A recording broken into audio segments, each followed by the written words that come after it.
Hey there, it's Susan Pierce Thompson and welcome to the weekly vlog. So I want to talk today about the importance of chewing our food in Brightline eating. And I am not going to do the, you got to masticate your food like 25 times, it might be important that chewing a bunch of times is good for digestive juices and all that jazz. But really that was a gimmick that a lot of us experienced in the dieting culture. To try to trick us into eating less, never worked for me. So that's not what this video is going to be about at all. Rather, it's going to be about a societal trend that has been happening over the last several hundred years, actually, and the impact on our skulls, our teeth, our brains, and of course, our waistlines. So I want to talk about how the processing of foods that has increased over the last couple of centuries. And you'll notice I'm not saying 50 years, which is what most people say when they talk about processed foods, because it is true that there's been an enormous uptick in ultra-processed food consumption over the last 50 years. It's been growing steadily and steadily. I think the last stat I saw was that 56% of the average American's diet, 56% of the calories are coming now from ultra-processed foods. These are foods that really are industrial manufactured frankenfoods. They're the foods that have an ingredients label that's this long. The vast majority of it you can't pronounce and don't know what it does. It's a little creepy. And there's really sort of a big system for swirling chemicals and piecing together a whole bunch of chemical ingredients to make something that is very, very tasty and passes for food. And it's food in the sense that it contains calories and can be eaten. It's not food in the sense that it bears little to no resemblance to the foods that we evolved to eat. Foods that grow out of the ground and foods that are foods that our ancestors would have recognized as food. Now, so there's been this trend. It's not just over the last 50 years. It's over the last couple of centuries where, centuries ago, processes like canning started to come into the mix. So instead of eating green beans or carrots, people started to eat canned green beans and canned carrots instead of eating, I actually am not an expert at all in culinary processing, but there's been a march toward creating foods that don't need to be chewed very much. And I want to talk about the impact of chewing our food because it's something that people who start doing Brightline eating comment on. I comment on it. There's a phrase of just, it's a lot of shopping, chopping, and chewing around here. It's a lot of shopping, chopping, and chewing. And that is time consumptive and it's a whole new sort of thing to add to your life. If you aren't used to shopping, chopping, and chewing, you can kind of go, whoa, like at first it feels like, now, just saying, driving to a restaurant, pulling through, all that takes time too, right? So there's trade-offs. I actually am aware that Brightline eating creates a ton of time in your day rather than stealing time because in large part because we only eat 3 times a day, right? That's hugely time saving. To not be eating all that food in between frees up an enormous amount of space in every way. But this sort of drive toward having foods not need to be chewed. And now in Brightline eating, you come in here and you're chewing a lot. It's a big thing. We get people commenting on it like, it takes me a long time to eat my bright meals. I'm sitting there and I'm chewing for a long time. And in this vlog, I just want to tell you how incredibly good that is. Good. Let me tell you the value of chewing. If you want to learn more about this, I recommend a book I just finished called Breath by James Nestor. It's incredible. And it's got a whole section in there on chewing and how chewing changes the physiology of the skull. Turns out that the bones of our skull are not like the bones in the rest of the body that are sort of more fixed and stagnant once you've grown up. The bones in the skull continue to develop throughout our lifetime. And they add bone when we chew a lot. And when we don't chew a lot, our faces get kind of caved in and shrunken, which has a couple of major effects. One is it crowds the teeth, so the teeth get more and more and more crooked. And it also closes the septum, so it's harder to breathe through the nose, which is how you want to be breathing, is through the nose. And it creates a particular kind of skull look that's not particularly healthy. And it turns out that actively chewing food is really, really important and necessary for lifelong skull health. When was the last time you thought about your skull health? For me, this was a first. I read this book and it blew my mind. But interestingly, he talks about teeth over the last couple of centuries and how the wealthier you are and the more processed foods you eat, the worse your teeth over the last few hundred years. People who had access to things like canned foods and sweets and breads and processed things, right? Their dentures or dental health were bad. It was teeth caved in on each other because not enough space in the skull.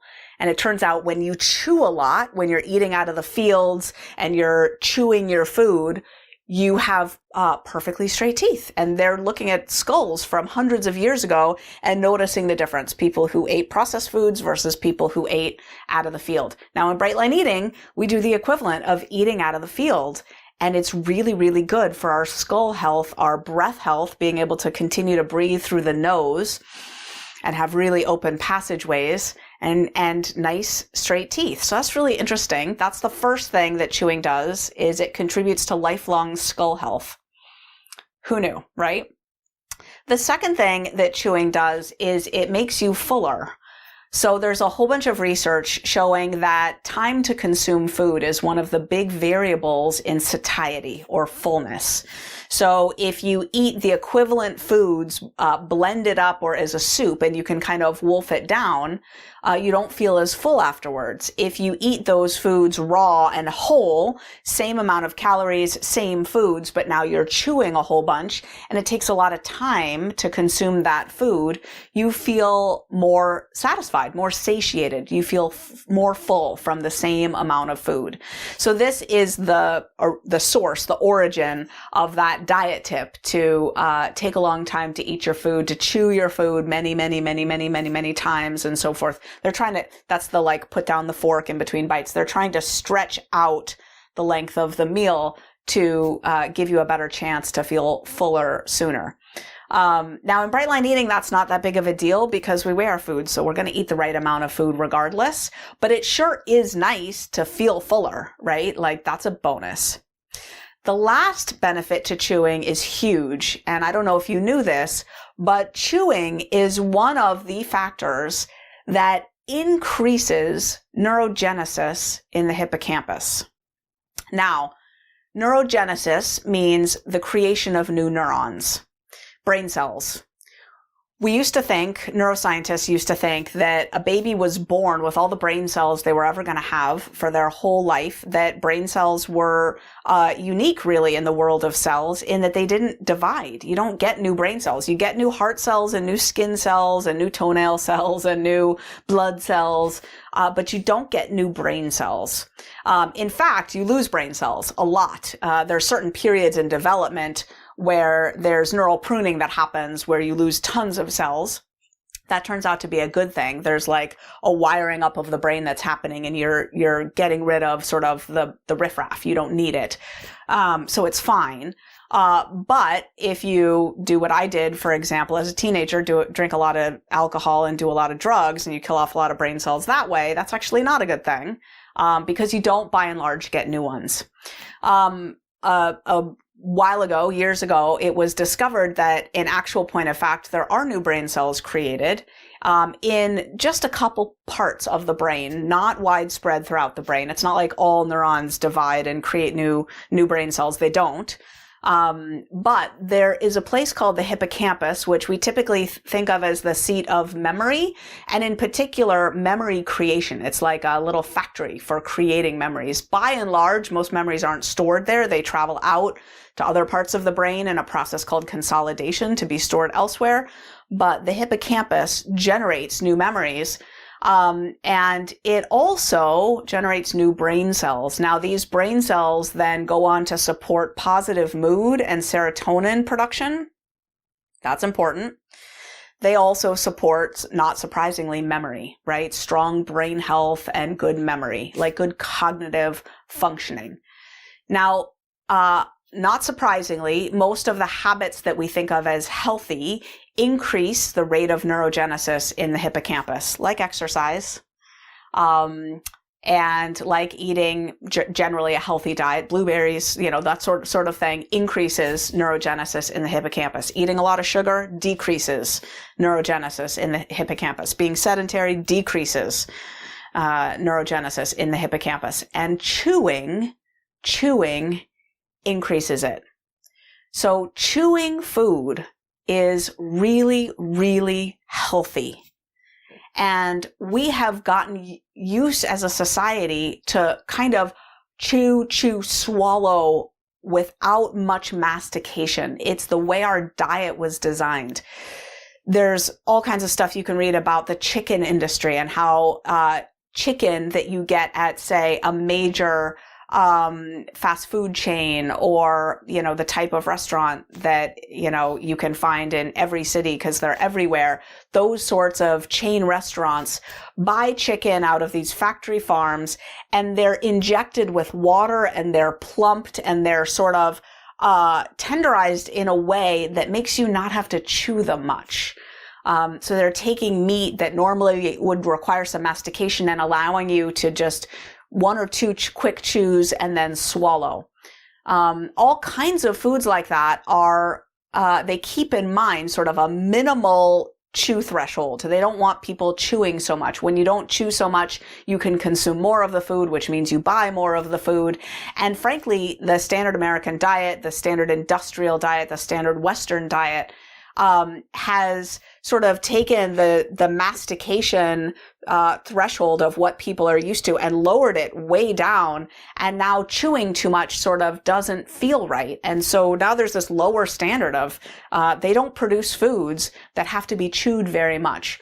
When you start to eat whole, real foods again, a salad with actual raw vegetables in it, not with, bacon bits and cheese and ranch dressing all over it, right? But an actual salad with actual farm fresh ingredients, you're going to have to chew. You're going to sit there and chew for quite a while, right? If you cook your own chicken in your own kitchen, and you buy some organic chicken, and now you're going to have to chew a lot more than you would if you got some chicken, at takeout from a fast food place, right? That chicken is not equivalent to that other chicken at all. So you're going to get used to chewing. It's going to take an adjustment. If you're new to Brightline eating, welcome. We do a lot of shopping, chopping, and chewing around here. And I just want to say it gives nice teeth.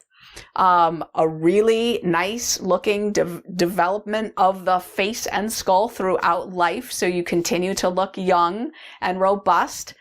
And it's really, really good for the brain. And it gives you that nice feeling of fullness. We have data that show that by the end of the Brightline eating boot camp, people's hunger has gone down to almost nothing. People generally are not hungry on this food plan. Now, there are exceptions, for sure, but hunger levels go down throughout the Brightline Eating Bootcamp, and that's as people are losing a significant amount of weight that on average they then keep off.